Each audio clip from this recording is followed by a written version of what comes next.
कहते हैं कि हम सब एक भगवान की कठपुतली हैं, जैसे वो नचाते हैं हम नाचते चले जाते हैं। तो जो हम कर्म करते हैं, चाहे वो अच्छे कर्म कर रहे हो या बुरे कर्म करते हैं, उसमें भी भगवान की इच्छा होगी जिससे हम वो कर्म कर रहे हैं। तो जब हम कोई बुरा कर्म करते हैं तो उसका दंड हमें क्यों मिलता है सर? मेरा ये प्रश्न है। बहुत सुंदर प्रश्न है इनका, बड़ा गहरा है, बड़ा अच्छा सवाल है। बहुत कम लोग प्रश्न करते हैं ऐसा, आपने प्रश्न किया है, उत्तर दे रहे हैं। सारे काम भगवान करते हैं, कहते हैं ईश्वर की मर्जी के बिना पत्ता भी नहीं हिलता। तो जब सब भगवान करते हैं तो फिर पापी व्यक्ति क्यों है? बिल्कुल बिल्कुल, है ना।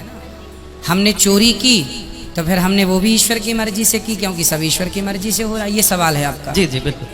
अब उत्तर के लिए आपसे ही मैं प्रश्न करूंगा। जी बिल्कुल। आपकी एक गाड़ी है, माना कि एक कार आपकी है और आप मालिक हैं, कार के मालिक। आपने एक ड्राइवर लगा रखा है जी। आपने ड्राइवर से कहा कि गाड़ी लेके स्टेशन चले जाओ, गाड़ी लेके एयरपोर्ट चले जाओ, गाड़ी लेके मार्केट चले जाओ। तो आप जो कहते हैं आपका ड्राइवर वहीं ले जाएगा गाड़ी। जी। गाड़ी आपकी मर्जी से चलती है, चलाता तो ड्राइवर है पर मर्जी आपकी है। सही है? जी बिल्कुल। आपने गाड़ी एयरपोर्ट के लिए रवाना की, जा बेटा मेरे गेस्ट आ रहे हैं, जाओ एयरपोर्ट से लेके आओ। ड्राइवर गाड़ी लेके चला, आपकी मर्जी से जा रहा है। जी जी।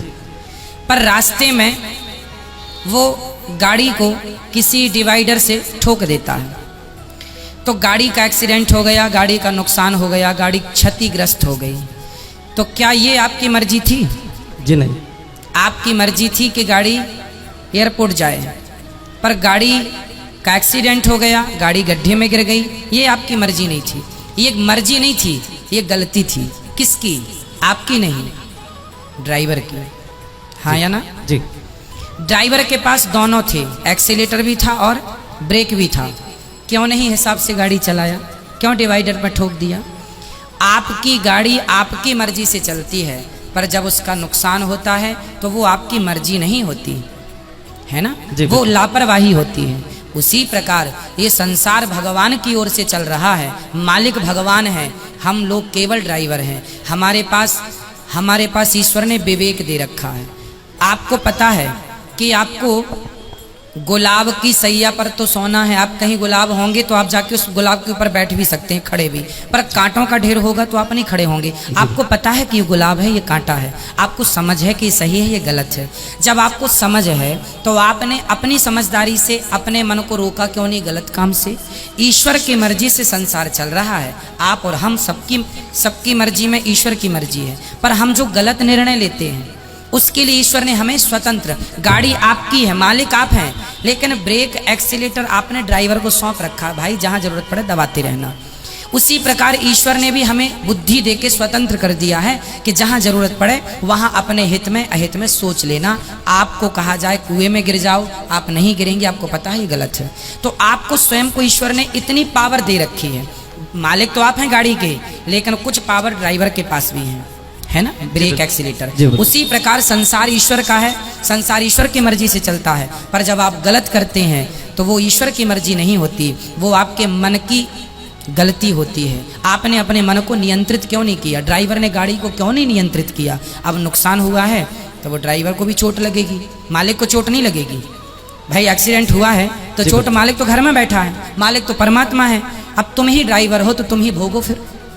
तो अपने अपने किए का दंड, ईश्वर की मर्जी से संसार चलता है, पर उन्होंने हमें सही गलत की सोच दे रखी है। सही गलत क्या है वो पहचान दे रखी है। अब आप गलत करें तो इसमें दोषी ईश्वर कैसे हो सकता है? जी गुरुजी, लेकिन मेरा एक थोड़ा सा डाउट है गुरुजी। जी।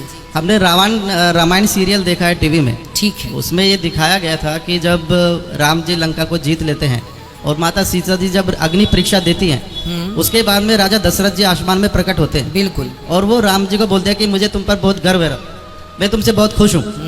तो भगवान राम वहाँ पे उनसे एक चीज़ मांगते हैं कि आप मुझे एक वचन दे दो कि आप जो है माता कैकेयी को क्षमा कर दो, उनकी इसमें कोई गलती नहीं। लेकिन वो जो आप बता रहे हैं कि एक विवेक और जो बुद्धि जो दे रखी है वो भगवान ने सभी को दे रखी है, वो माता कैकेयी को भी दे रखी थी। लेकिन उन्होंने गलत निर्णय लिया, लेकिन भगवान ने उनको क्षमा कर दिया। तो मैं ये कहना चाह रहा हूँ कि जब भगवान उनको क्षमा कर सकते हैं तो हम लोगों को क्यों नहीं क्षमा कर? हाँ करते हैं, आपको भी करते हैं, हमें भी करते हैं। कब करेंगे? जब शरण में कैकेयी माँ चित्रकूट जब आई थी ना, तो उन्होंने क्षमा मांग ली थी राम जी से, आत्मसमर्पण कर दिया था, बेटा अपराध हो गया, राम यदि तुमने मुझे माफ कर दिया तो वचन दो कि अगली बार तुम मेरे पुत्र बन के आओगे। वही कैकेयी माता देवकी बनी और फिर उनके गर्भ से श्री कृष्ण प्रकट हुए। तो भगवान कहते हैं तुम कितने भी बड़े पापी हो, यदि मेरे सामने आके आत्मसमर्पण कर दोगे और मेरे हो जाओगे, मैं भूल जाऊंगा कि तुमने कोई पाप किया है। ये बात लिखी है, लिखित में सुनिए। सन्मुख हो ही जीव मोहि जबहि, जन सन्मुख हो ही मतलब जब मेरे सन्मुख आ जाएगा, समर्पण कर देगा, तो जन्म कोटि करोड़ों जन्मों के पाप मैं भूल जाऊंगा। ये लिखा है जी। जी। एक छोटा सा क्वेश्चन जी, जी। हमने सुना है कि धर्म बहन होती है, लोगों से कहते सुना है कि ये हमारी धर्म बहन है, ठीक है। ये भी सुना है कि ये हमारी धर्म पत्नी है, लेकिन हमने ये कभी नहीं सुना कि ये हमारे धर्म पति है। ऐसा क्यों सर? हाँ, पत्नी भी एक ही होती है ना। अब दूसरी पड़ोसन को तो आप कह नहीं सकते कि मेरी धर्म पत्नी है जी। अपनी कोई ना, आप पत्नी कह सकती है मेरा पति है, परमेश्वर है। वहाँ धर्म तो लगा ही है, जुड़ा ही है, कहने की जरूरत नहीं है, है ना।